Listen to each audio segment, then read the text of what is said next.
guys, welcome back to my channel. As promised, I am updating and uploading a new vlog on a weekly basis. So my sound cut off in this clip, but just keep watching and you will be able to hear again shortly.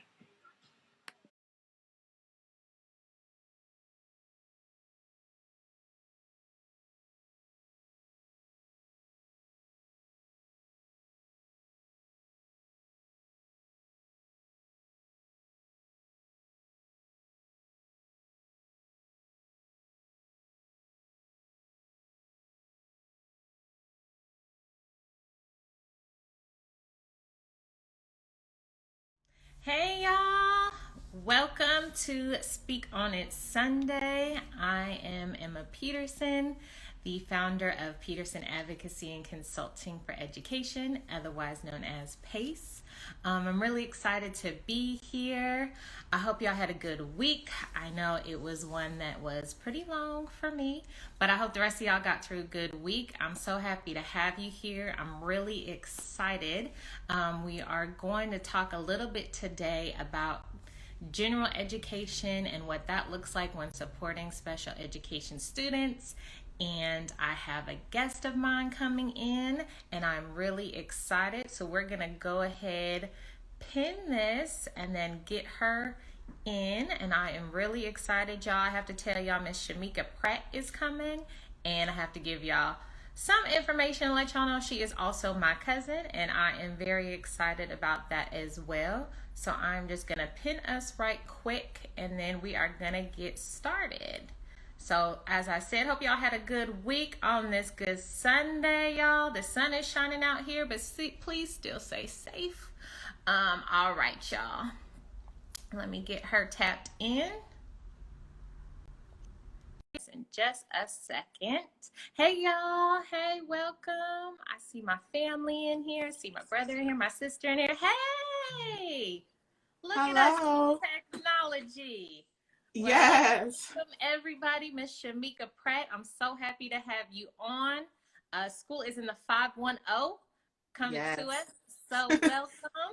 Why don't you Thank tell us a you. little bit about who you are and what you're doing? Okay. Well, as Emma said, my name is Shamika Pratt, and I am an educator here in Oakland, California. Well, the Bay Area, we'll just say. The That's back. why it's the 510. I have been in education really all my life, to be honest, because my mom is an educator, my grandfather was an educator, so I have been in this field forever. And I didn't necessarily want to be a teacher at first, but I kept getting pulled back. Like it just was an innate It was in. feeling in me. And so I just stopped fighting it. And here we are today. I have taught from after school programs to being a para-educator, to being a fifth grade teacher. Then I tried third grade for a couple of years. Then I went back to fifth grade. You better than me. Can't do Yeah. elementary school. I love that middle and high school, but elementary school, y'all got. Third grade was too baby for me. Like I was like, oh gosh, no. And it probably is because originally I did want to be a kindergarten teacher. But then when I interviewed, the principal said, I really see you in fifth grade. And I was like, what? Fifth grade? Like, no. And so then I was like, okay. So I went ahead and did it, and I fell in love with the curriculum, with the age. They weren't too grown, but they were able to do things. And then when I went to third grade, I think I just wasn't used to it. I was used to, fifth graders being able to handle more things and do more things. So I went back up to fifth grade. And like I said, it's my favorite grade to teach. I've only really done fifth and third, but it's my favorite grade to teach. And yeah, and I've been a teacher lead for a year. And now I'm transitioning. I'm becoming a dean of students for Woo, elementary woo! school. Really Woo-hoo. excited for that. Yeah, so I'm in transition right now. So not necessarily in the classroom per se, but working still with school setting. I love that. I love that. And I know that's something that has been on your heart. So I'm really excited to see you transition to that role. Yeah. As a mama of a third grader, y'all could have all that because I on. I didn't even realize that that's how kids transform at third grade. So good luck with all of that. But I'm so glad to have you on. As you said, and as I kind of told folks, we are cousins in real life. Yes, Education has been in our blood. Yes. And so when I first entered the education field, it's been special education, K through 12, but just from a special education lens. Mm-hmm. And now that I'm kind of going on this journey and starting this business, I don't just want to have my blinders on. Mm-hmm. I don't just want to be always sped focused per se. Mm-hmm. And so I really wanted to get your perspective on it. And because I know when I first got into the field, I was like, Gen Ed, who? Nope, special ed for here. Or it was like I was battling with Gen Ed. And as I transitioned into this business, it's like, no. I don't just need to help special ed teachers or, you know, admin that deal with special ed. I need to support Gen Ed teachers as well, because you guys are just as much in the fight as we are. And so that's really my mission in having you on today, kind of get some more perspective. Okay. So, I'm gonna have some questions like background. You first started getting into education and you were going through your certification program. Do you feel like there was some good education on like special students with special needs, or like how to help them, or what did that look like when you were going through your certification program? I don't feel like we focus enough on it, to be honest, because even now, I still don't feel versed enough to be like, no, this kid needs this, and this. I still have to research and ask for help and, you know, get at second opinions and third opinions sometimes. So I don't feel like it was enough. But then again, you know, I was in the credential program almost 20 years ago. Right. Yeah. So, you know, I'm hoping that, you know, times have changed and they're, you know, looking at it more, because, you know, students come in with all kinds of needs, and we need to be able as educators to fit their needs. Like, we can't make them fit the way our teaching style is. We need to teach where they can learn. So I'm hoping that in these credential programs in these days that they are, you know, spending more time, because I feel like we just rushed through it. It was just like, like a box to check. Right. And exactly. And then it was just like, it wasn't different kinds. Like, there's so many different learning, you know, I don't want to say challenges, but, you know, differences in differences in learning. And it just, I didn't feel very prepared for it. And then also, when I first started, I started in a Catholic school. And before you get there, okay, that's a whole nother piece to it. Okay. So you spoke about, you just feel like you rushed through it, right? And so if you remember my journey, I was teaching on like one of those sub credentials. So I was teaching in the day, but then I was going to school at night for what I was actually doing. And I know a lot of teachers are out there like doing the same thing, because there's such a shortage for teachers. Right. Put special ed on top of that. You know what I mean? If you out there, come to special ed, please. We need y'all, right? But I say that to say, like, when you say just rushing through it, I remember there were a couple like classes. It was like, we have to get this done. You have this time period and you're teaching it. So when it kind of approached like special needs, is it more so just like, okay, here's an exposure to like what the different disabilities are. Now, you know, good luck with it. Is that kind of what it is? Yeah. Like I said, yeah, it wasn't even, like you said, it was just like a check on a box. We did this topic, we can move on. And I don't even feel like it was necessarily a class, like for a semester. It was within a class, and we just had to do a special project and just make sure we included, you know, the different learning styles, and that was it. Wow. It did not go very deep in at all. And like I said, it could have been just the particular program I was in at the time. I don't know. You know, I don't have anything to really compare it to. I smile and laugh a little bit because I want to say, I don't think so, because I feel like that may be, you know, we'll get to talk about challenges and barriers, but I do feel like that could be why we have some of the difficulties we have. You talked about getting resources. When you got into your school, and I know you said your first school was Catholic school, and that looks a little bit different for special education anyway, because it's not necessarily something that's supported. What would that be? You just looking for resources, and like, you're an outgoing personality, which I love. It runs in our family. Yes. So I know you're a go-getter, but also being like a first year teacher, that's kind of intimidating, right? So tell me about like, what did your search for resources look like? Did you find that people were open to that, or it was like I don't know, or what did that look like when you had to search for kind of support and research? Well, in the Catholic school setting, it was very different, like you said, because we didn't have a like an inclusion specialist or anything like that in our at our actual building. Like whenever we wanted to, test students for different things, we would have to go to the public school in the area, like the school that the child would normally go to. Right. Like it was, so that's where we would have to go. And so I never really had anybody on site to talk about. So my experience and research was just looking for my own and like, just asking different people, what do you think about this? Or just looking online. That's how I basically got my information. And that's so much like to put on a first year teacher, second year teacher, a teacher that like you and I, like you said, I've been in 15 years, you've been in longer than me. It still might be intimidating, right? To go get resources. Mm-hmm. So I know we're kind of drifted into what the challenges are. I will say one thing I am unlearning, and like a bias that I had to break as my special ed teacher had, was like, Jenna, teachers do care about those kids with special needs. Like, I feel like so often we can look and be like, it's extra work, it's extra paperwork, they have to differentiate, they already have so much on their plate, they don't care about our kids. And that's something that honestly, it took years for me to break down. So could you just share for all my sped heads out there, like, what is it like on the gen ed side? You already talked about kind of lack of education, but if you could just speak to that, because I know that's a bias I'm breaking down. So I really think that it always goes back to this. It always goes back to funding, because in the public school system, yes, there's more than the private school had.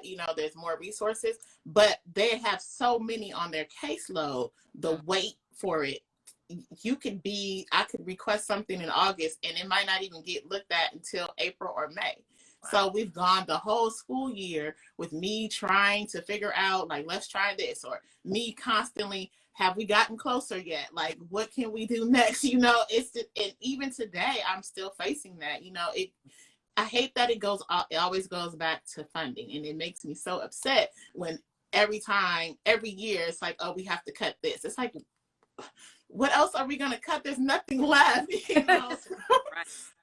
So that has been a challenge. It's like, I want to help these students. I hate that they just like, oh, just put them in a box and go, and it's like, but you haven't given me any of the resources, and my credential is not in special ed. I haven't really studied as well as I should say.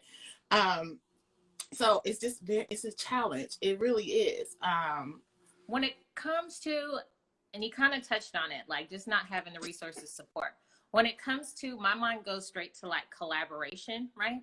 So when it comes to like collaboration, and I know you went Catholic school, public school, Catholic school, public school, charter school, and I've only been public and charter. But what does it look like for collaboration, and how is that either made the difference in a positive or created another barrier? I will say on my side, you can't support a special needs student without collaboration. Like it doesn't work, because I'm going to be trying to do one thing, the other teacher's going to be trying to do one thing. If we're not collaborating, just forget about it, Yeah. And that sounds so terrible, but just to your point, your certification is in your area. My certification is how those babies learn. So like we have to talk to each other.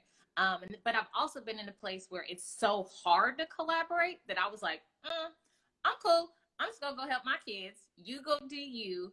And that wasn't helpful either, right?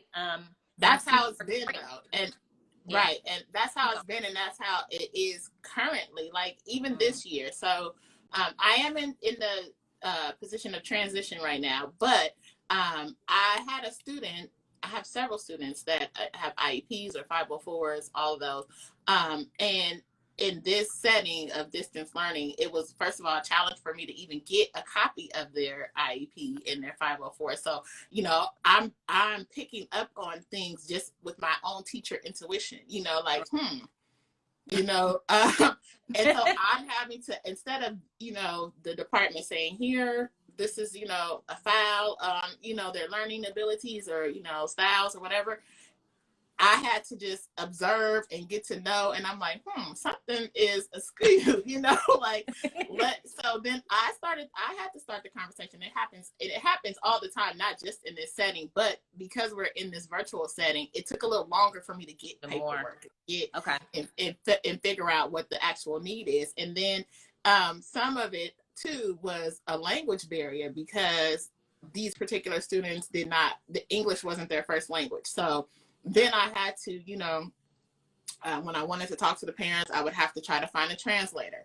So the district has translators, but they're few and far between. So It's like, okay, waiting for a translator. So then what I started to do is just ask coworkers who I know speak the language. Can you please come help me? We need to help this baby. Right, because it was ridiculous. It was like, oh, their recertification is not till January. It's like, okay, but it's August. We can't wait. Like they have learning to do from August to January. So you want me to just let them just slide through without any, like, no, that's not what I signed up for. Right.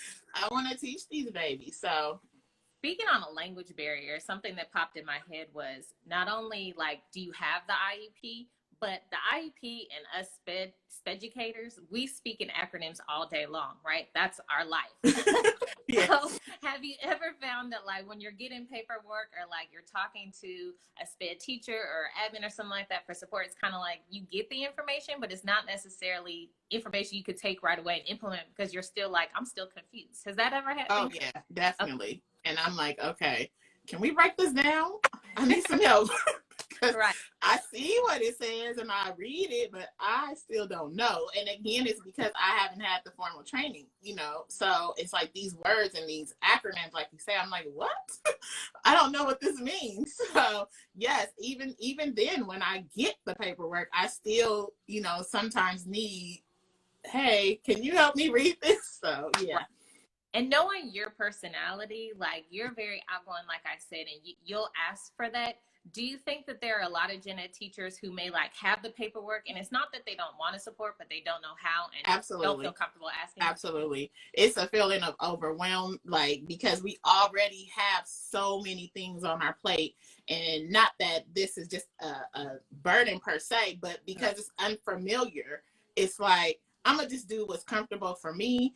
And hopefully they get something out of it, but then again, we have to look at it as it's not about us, it's about the child. So, but it's so crazy because, we have so many responsibilities and so many tasks, but it is true that gen ed teachers, I'm going to say for the ones that I know, they will like, I can't do it. I don't know what to do. I'm not given any resources, like they feel like it's another thing for me to go out and learn and I don't have the time.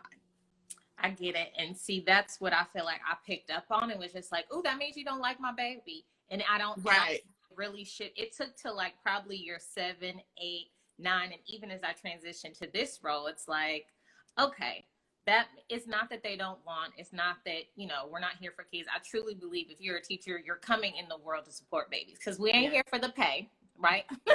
We ain't here for the glory.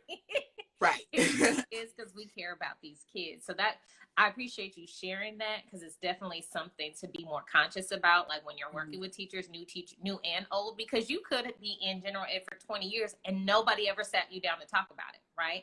That is so possible. Sad, but possible, right? And one other thing that bothers me, and I've seen this with educators before, since I teach 5th grade, I have the big kids, even though, they're not big kids per se, but they are in the setting.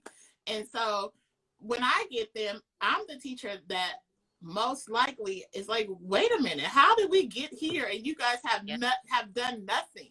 It's all, and yes, and it's always like when I go to the parents, like, here's what I'm seeing, and sometimes I get pushback, like, well, no other teacher ever told you, and I'm like, do you want me to tell you the truth so your child can learn, or do you want me to just pass them through and they never get these skills and they never, I'm trying to help, and so that's another battle that gen ed, at least I have fought. Like once I see the red flag and I'm like, oh, this is something that I'm seeing. Has any, you know, and Right. they're like, no one's ever told me. And I'm like, okay, I'm trying to help. You know? Right. And that's you kind of speak to a point that we can share in a frustration, right? On the special education side, we're like, wait, why haven't y'all said nothing before Right, now? right, And then right.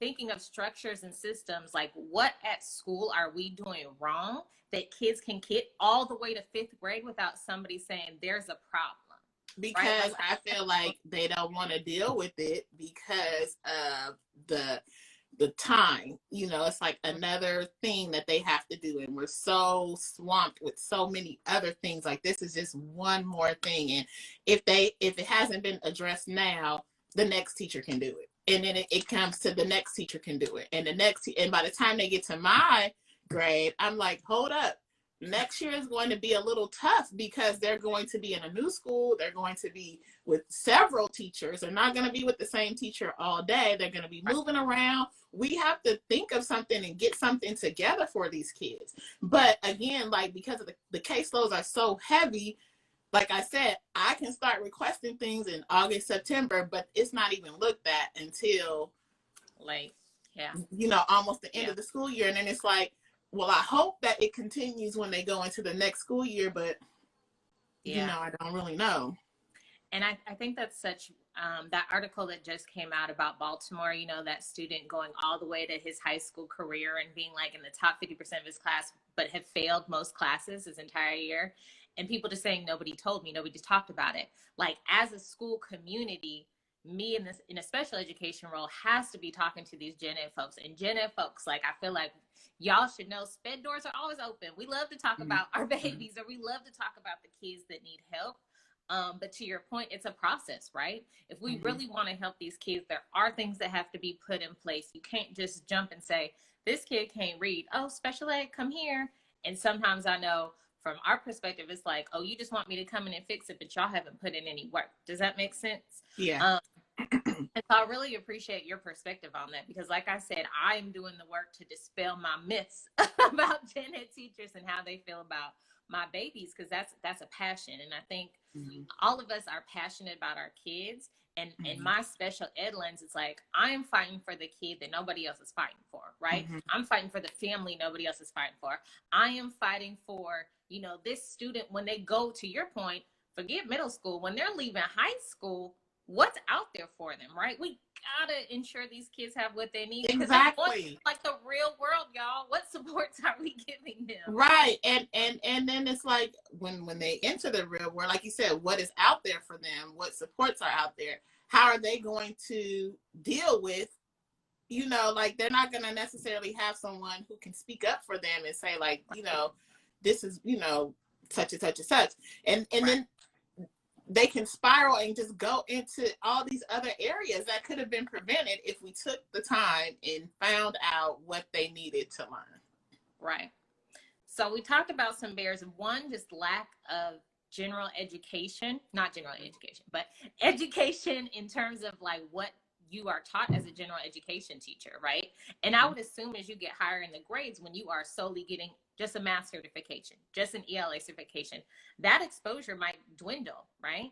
So definitely education when it comes to these certification programs. I know something I have said since I first started when I was a very outspoken first, second year special ed teacher was I wish every admin had dual certification, right? Because a lot of things we speak about, we can change things within our own classroom, but our administrator still has to be on board, right? The board still has to be on board. So I wish that not only, you know, we could have more education, but admin could be dual certified, right? For that piece. True. Yes, so, because there has been times where I have gone and looking for it. Like I'm saying, I'm researching and asking for these things and support. Like, what do you think? And they're like, I don't know. And I'm like, well, how am I supposed to, you know? Yeah, so that's absolutely true. Yeah, like admins, we need, it needs to be.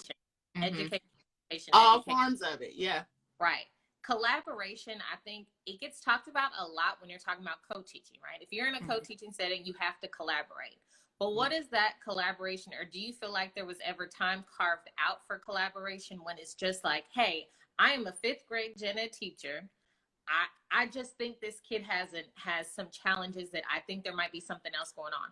Was there ever time built in, or do you feel like you could advocate for time to collaborate, just to like brainstorm, or do you feel like that was missing?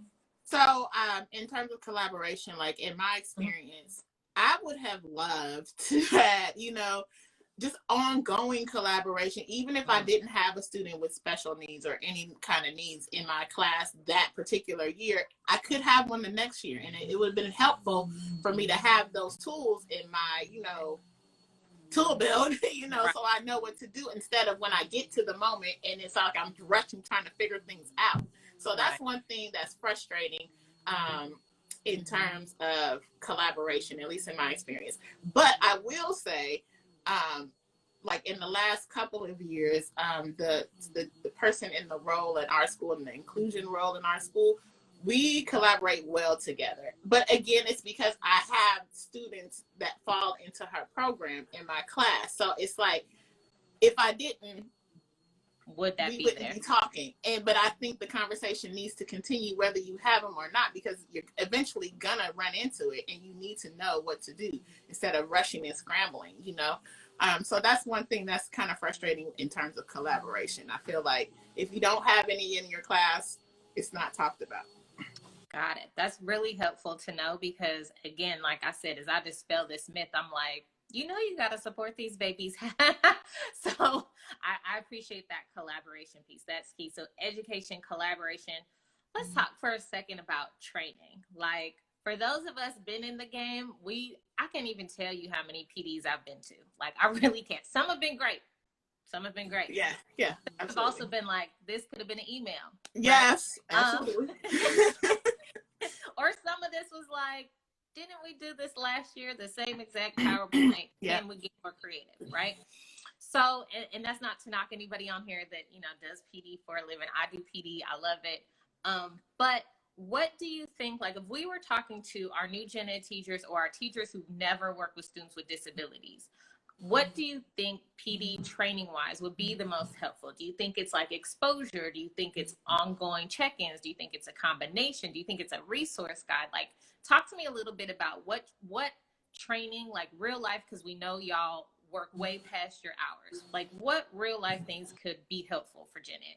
I think what you said, it's a combination of all those things, ongoing training. I think that if we had a PD, because most of the PDs that we have at my school is just gen ed, so it would be nice to have that and then have a part of it. Now let's focus on a student that would have this need or has this need. Let's talk about that. It's just very surface, like this is just what it is across the board for everybody. And sorry if you can hear that. It's just so it would be nice to like go back and revisit these same topics, but just focus on students with the special needs. Like, how would this look for working with a student with this need? And that's something we do not do. Sorry, not to cut you off. I want you to jump back into that, but it's usually like, here's your gen ed PD and here's your special ed PD. Start combining them.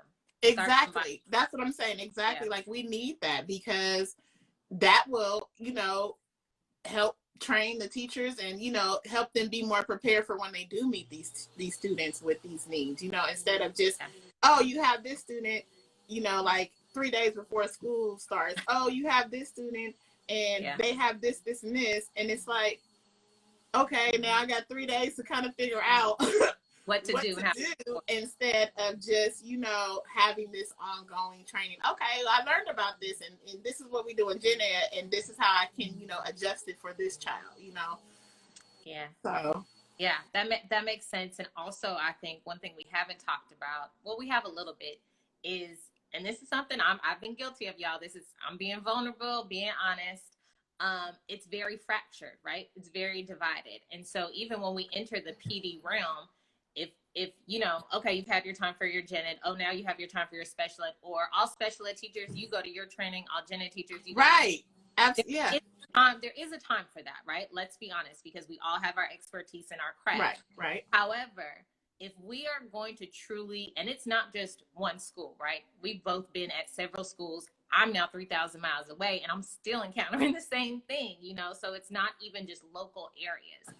Across the board, we are fractured and we're not seen as just teachers supporting kids, right? When can we start using that language that, yeah, that's Miss Peterson, that's Miss Pratt, they're both teachers to support you. And I think that's a good point of just, if you could embed special ed in those trainings rather than it being purely separate, you might get more buy-in. You'll get more buy-in from leaders, I know, because if I'm working with the gen ed counterpart all the time in a leadership role, then I ain't got no choice but to, like, you're my teammate, you're my partner, to buy into that. So that was a really good, that's a really good point. I appreciate that. Yeah, absolutely. We talked about barriers and challenges and what we could do to kind of enhance things or make things better. What are some wins you've had when working with students with special needs or working with a special educator? So I want to celebrate a win that I had this school year, because I had a student who came in and excuse me, he was an English learner, and family speaks nothing but Spanish. So again, the need for a translator was apparent. And so but they were like, oh, his triennial is not until this month. And I'm like, but it's August and I've already seen, things. And it's even harder because I'm not in person with him. And, just trying to get him to communicate with me and feel comfortable with turning on his camera and not feeling embarrassed because he's not at the level at the other students and he's not wanting to participate. And I just kept. I'm like, I'm sorry, I'm going to get on your nerves until we get him in the right placement, because this is not the right placement. And he, he's just sitting there. He's just like, and I'm like, it's not fair. It's not a good use of his time. And I want him to learn. I want him to get what he needs. Like, he already came in several years behind. Right. And, if I can't even get him to communicate with me or do anything, then it's just another year wasted. So I stayed on them and I stayed on them. And finally, they were like, oh, we're not doing any movements because of distance learning. I'm like, so we're going to waste a whole year of learning because we're in, like, that makes no sense. Like, no. So I just kept being a bugaboo. And finally, you got to do that. Yeah, finally in December, we got a meeting set and he was just moved into a class that was better suited for him. And now he's participating more. He feels more comfortable. He is in a smaller class, size, because, he felt lost in a class of 30 kids. He felt lost. So, his class now, I think maybe 12. I'm not sure exactly, but it's much smaller. And I hear that he's doing much better, so I was the bugaboo. I was like, nope. I'm not taking that. Nope. Every week. Have we got any progress yet? And finally. Sometimes on both perspectives, right? On the special education side, sometimes you got to keep going. Have you implemented this? Have you done this? Have you tried this strategy? Because if you're not seeing any movement with kids, there's a problem, right? It's not just that kiddo. Like, hello, that's an adult issue. And what are we doing to adjust instead of just saying, hey, this kid hasn't made any growth since August. Well, ma'am, it's January, it's February, it's March. What have we done along the way, right? Right. What have we done? So I appreciate your persistence because it's needed, right? Right. And we have to shift that culture too, to where you're not a bugaboo. You are a student advocate, because if you were quiet at the end of the day, I wouldn't sleep well if I knew there was a child in my building not learning, right? Especially in my class. Oh, no, my babies are to learn. So guess what? I'm going to keep bringing it up and keep bringing it up until we get the supports we need. Yeah, and that's exactly what I did. I was like, hey, it's Miss Pratt again. Hello. Here I am. What are y'all doing for my baby? Right. And so now, like I said, now he's in a class that fits his needs, and that was like amazing. And I have other students as well, but he was the student that had the highest need, if that makes sense. Yeah, he had the highest need, and I was like, no, I'm not going to just let this be a year of nothing for him. No. And it wasn't that you didn't want this kid in your class. It was recognize the baby could not learn at the level you were teaching at the pace you were teaching, right? Exactly. And because we were in the virtual setting, there was no one to come in and sit next to him and guarantee that, okay, let's try this. It was nothing, and like I have to heavily rely on Google Classroom. I couldn't even get him to get into that. It was like, I came to class, I'm here, so. And the baby's showing up. Like, that's like, at the end of the day, like, this baby obviously wanted to learn. So I appreciate persistence. Right. Finally, around October, I was getting him to wave when I would say good morning. Okay. At first, he would just sit there, and then finally, I was like, just wave, and then he started waving. I was like, okay, I'm breaking through. That's a huge win, though. Like, now that baby is in a setting where he can learn and he can thrive, and that's absolutely. And yes, and absolutely. What would you dropped so much knowledge today, and with all your experience, what is some advice you would give a new gen ed teacher, like just coming into this? Say they've had the same kind of trajectory you have, where their certification program kind of checked a box but didn't necessarily give them information. What would your advice be to working with special needs students with a new gen ed teacher? Well, first thing is, if you see a need and you feel in your heart of hearts something is not right, do not be afraid to speak on it. Even if no one else has ever said anything, that doesn't mean it's not there. Speak on it. Let's start the conversation. Let's start figuring out this child's needs, and maybe excuse me, maybe it's not really, it may be a small thing that needs to be tweaked, but at least you've taken the time to figure out the need of this child so that they can be successful in your class. So don't be afraid. Speak on it. Be the advocate, be the bugaboo, whatever term you want to use. Just do it, because in the long run, it's going to be a benefit for the child. And that's why we're here, for the child. So that would be my first advice. And the second is ask questions. Just keep asking. Like, what does this mean? How do I do this? If you're unsure, don't just say, oh, I'll deal with it later, or I'll figure out. Somebody knows. So ask the question, even if it's not in your building. Somebody knows, like at another school, wherever, on Google, whatever. Just ask the questions and get the information that you need. Don't let it just slide under the table, because every year, I'm telling you, I get one or two students that I'm like, nobody has ever said anything. Like they've been in school 5-6 years. No one has ever said anything. Come on. I've gotten high schoolers. Yeah. I mean, sophomore. I'm like, whew. Yeah, it's heartbreaking. So I'm like, okay, I'll be that teacher. Yeah. I guess I'm gonna be that teacher, because I'm not gonna not say anything. I'm going to say something like, hello. Yeah. So yeah. So don't be afraid. Speak up on the Speak On It Sunday, and ask questions. Yes. That's great advice. And I think I remember what it's like being a new teacher, and I know you do as well. It's scary, y'all. It is going to feel uncomfortable. It is going to feel scary, but just like Ms. Pratt said, like, we're there for kids. And at the end of the day, if people don't appreciate that's a them issue. That's not a you issue. Right. Teachers. Right. You're kids. So I appreciate that. Two things you brought up that we're going to have to make another Speak On It Sunday. Okay. But just the fact that we have English language learners that are also receiving special education services, right? So let's put a pin on that. We coming back to that. Okay. And then what else? There was something else. It's going to come back to me, but there's something else you said that was like, okay, we got to address that too. Okay. So I am so happy you were here. Can you just share a little bit? You have a Teachers Pay Teachers store and your IG. Just tell us a little bit about that before we wrap up. Yes. So I have a Teachers Pay Teacher store and a Instagram and a YouTube. I am growing. I've been up and down with it during this pandemic. It's more down, but we just surviving right now. We just surviving. Right, exactly. And that's funny, because I just uploaded a video on YouTube, and I said that I'm like, I know it's been a long time since I've been on, but I'm just trying to survive right now. Right. So everything is Schoolish in the 510. So my Instagram handle, my Teacher Pay Teacher handle, and my YouTube channel is all Schoolish in the 510. And I'm really passionate about sharing my journey of education. My adventures is what I call them. And so that's a perfect private. That is education, our adventures.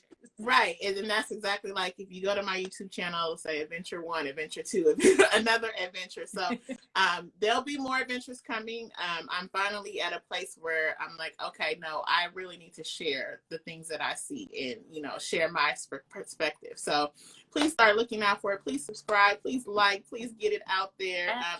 I'm growing now, so it's not much now, but it's coming. And I'm planning to upload new videos every Sunday. So me too, cousin. We in this growth together. Yes.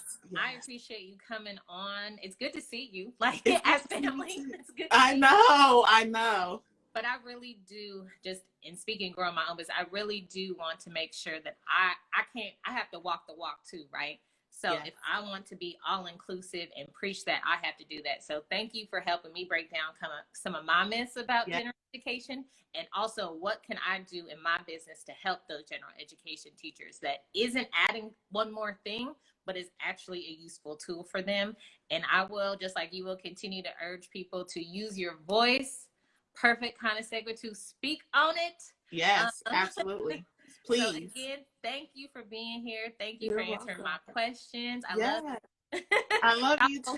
Thank you. Follow us. Please follow us. Babies. And thank you for joining us on Speak On It Sunday, y'all. Y'all have a good rest of the day. Thank y'all. Thank you. Have a good one.